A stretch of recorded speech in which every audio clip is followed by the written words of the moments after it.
Assalamualaikum, hai. Hari ini aku nak share dengan korang 10 fakta menarik tentang series Money Heist. Jom ikut aku sampai habis video ni.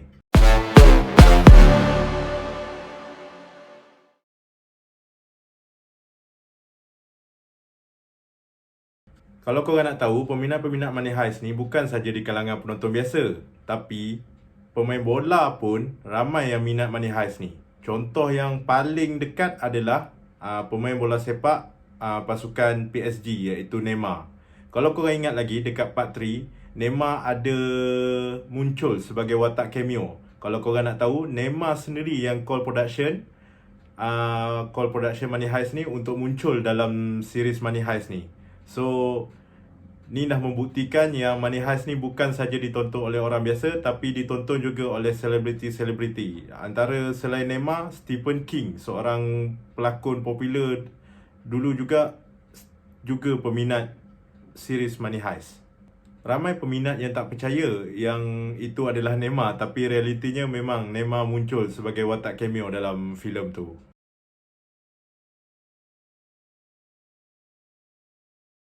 Kalau korang perasan, nama-nama watak perompak dalam series Money Heist ni semuanya adalah nama-nama bandar yang terkenal di dunia, macam Tokyo di Jepun, Rio de Janeiro di Brazil, kemudian Lisbon di Portugal, Nairobi di Kenya. Semuanya pakai name code iaitu nama bandar-bandar popular di dunia, kecuali mastermind diorang iaitu Profesor. Profesor je pakai nama yang bukan dari nama bandar. Tapi korang tahu tak yang sebenarnya Profesor pun ada nama bandar dia sendiri.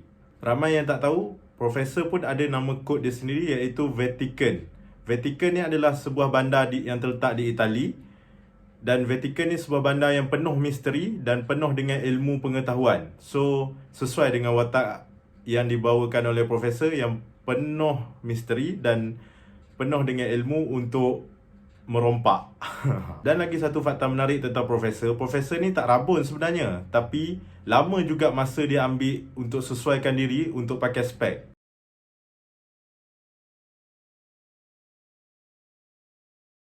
Korang tahu tak sebenarnya Money Heist ni pada mulanya dimulakan dengan bajet yang sangat kecil. Diorang tak ada bajet yang banyak. Dan kebanyakan babak awal-awal dulu semuanya hanya berlakon di sekitar Madrid dan sekitar Spanyol saja. Diorang tak keluar daripada Spanyol pun. Malah ada juga yang mengatakan dia tak keluar daripada Madrid pun untuk berlakon sebab diorang tak ada bajet yang besar. Sampailah Netflix datang masuk meminang, kemudian diorang barulah dapat bajet yang besar daripada Netflix, dan kemudian barulah diorang dapat berlakon di pulau-pulau private, kemudian boleh sewa helikopter, dan kemudian boleh shoot dekat tempat ibadah Buddha. Sebab tu semua memerlukan kos yang sangat tinggi. Dan kiranya Netflix ni mengubah nasib diorang daripada sebuah series yang biasa-biasa kepada yang luar biasa. Duit adalah segala-galanya.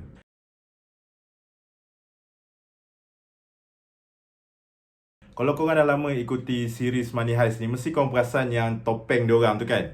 Sebenarnya topeng diorang tu wajah siapa sebenarnya? Topeng tu sebenarnya wajah Salvador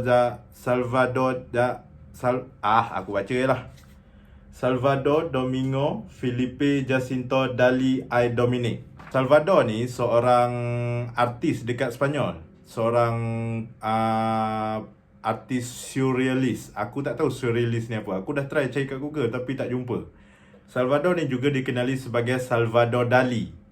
Orang-orang Spanyol ni bangga dengan diorang punya artis yang terkenal. Sebab tu dekat Spanyol banyak art-art yang kita tengok yang sangat mahal kan.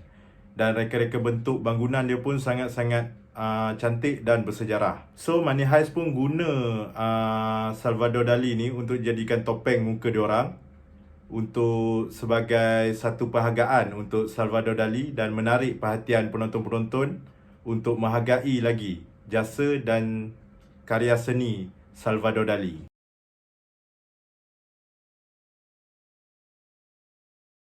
Mungkin korang tertanya macam mana mereka series Money Heist ni dapat idea untuk tulis Money Heist ni.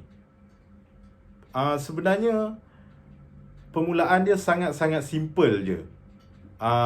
Masa tu Alex Pina, iaitu penulis filem ni, dia tak ada idea macam mana nak startkan series ni. Tapi pada suatu hari dia pergi ke pejabat dan dia nampak salah seorang rakan sekerja dia pakai baju yang tertulis Tokyo. So daripada situ dia dapat idea dan daripada situ dia terus menulis series Money Heist ni. Sebab tu Tokyo menjadi watak yang penting dalam series Money Heist dan menjadi rekruter pertama Profesor untuk mulakan misi rompakan. Kira kalau dalam Marvel Avengers, kira Tokyo ni macam Captain America, The First Avengers.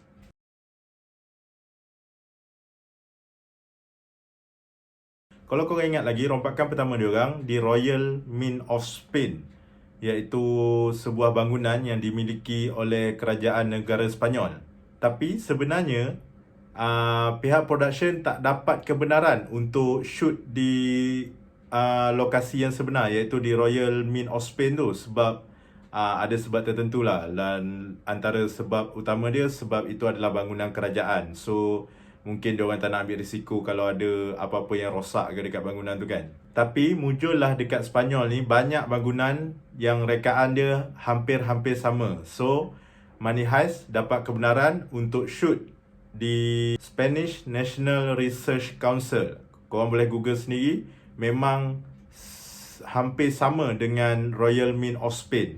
Tapi kebanyakan babak yang dilakukan di Spanish National Research ni sebenarnya hanya lakon dekat luar je sikit-sikit. Tapi kebanyakan babak yang dekat dalam waktu rompakan tu semua dilakukan di studio. So hanya babak yang di luar saja dilakukan di Spanish National Research ni.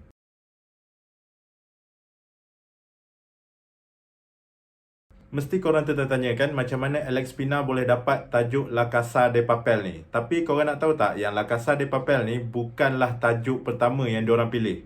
Sepatutnya tajuk filem ni yang menjadi pilihan utama adalah Los Desahuciados, yang bermaksud The Outcast.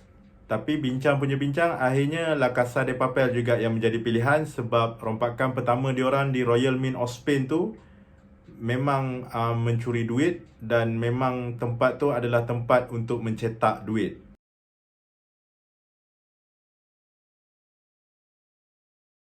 Lepas dah pilih tajuk dalam bahasa Sepanyol, diorang kena fikir juga macam mana nak letak tajuk dalam bahasa Inggeris. Kalau nak ikutkan, maksud La Casa de Papel itu dalam bahasa Inggeris adalah The House of Paper, rumah kertas, maksudnya rumah yang penuh dengan duit lah. Tapi pihak production pilih Money Heist sebab memang series ni berkaitan dengan rompakan duit. So ada kena-mengena jugalah La Casa de Papel dan juga Money Heist.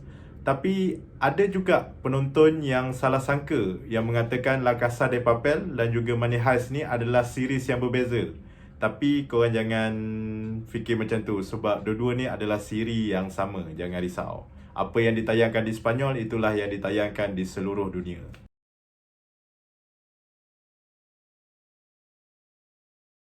Kalau selalu korang tengok orang tulis jalan cerita, mesti orang akan tulis daripada awal sampai habis kan.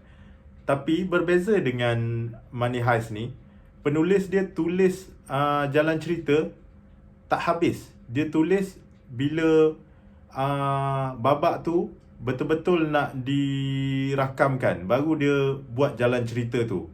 Maknanya dia boleh, benda ni berisiko sebenarnya, tapi dia akan jadi menarik sebab dia nak tengok dulu reaksi penonton macam mana. So diorang, kalau reaksi penonton macam ni, diorang boleh ubah jalan cerita macam ni. Kalau reaksi penonton macam ni, dia boleh ubah pula jalan cerita macam ikut kepada reaksi penonton.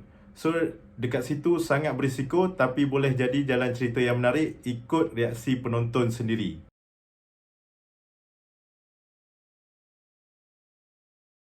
Fakta yang terakhir adalah La Casa de Papel ni nyaris dibatalkan untuk disambung ke rompakan kedua kerana sambutan yang kurang memuaskan di Sepanyol. Pada mulanya, diorang dapat rating yang sangat tinggi yang awal ditayangkan pada Mei 2017. Rating diorang mencanak-canak naik, tapi lepas je dah nak sampai dekat episod-episod ujung tu, diorang hilang hampir separuh daripada penonton yang diorang dapat. Sebelum ni diorang dapat 4 juta penonton, tapi dekat episod-episod akhir tu diorang hanya dapat separuh je daripada penonton tersebut. So membuatkan diorang rasa down, rasa lost, dan diorang tak nak lagi dah sambung Money Heist ni. Sampailah Netflix masuk meminang, dan kemudian Money Heist ni ditayangkan di seluruh dunia dan dapat penerimaan yang sangat baik. Rating mencanak-canak dekat Netflix, semua orang tengok, satu dunia tengok, barulah diorang ada semangat untuk sambung kepada rompakan yang kedua. Kiranya Netflix ni betul-betul penyelamat Money Heist ni, ataupun betul-betul penyelamat La Casa de Papel untuk meneruskan sambungan kerompakan yang kedua, yang macam mana kita tengok sekarang. So aku rasa sampai sini saja video kali ni. Korang boleh share, like and subscribe channel aku kalau korang rasa video ni best. Kita jumpa lagi di video akan datang. Terima kasih kerana menonton. Assalamualaikum. Bye.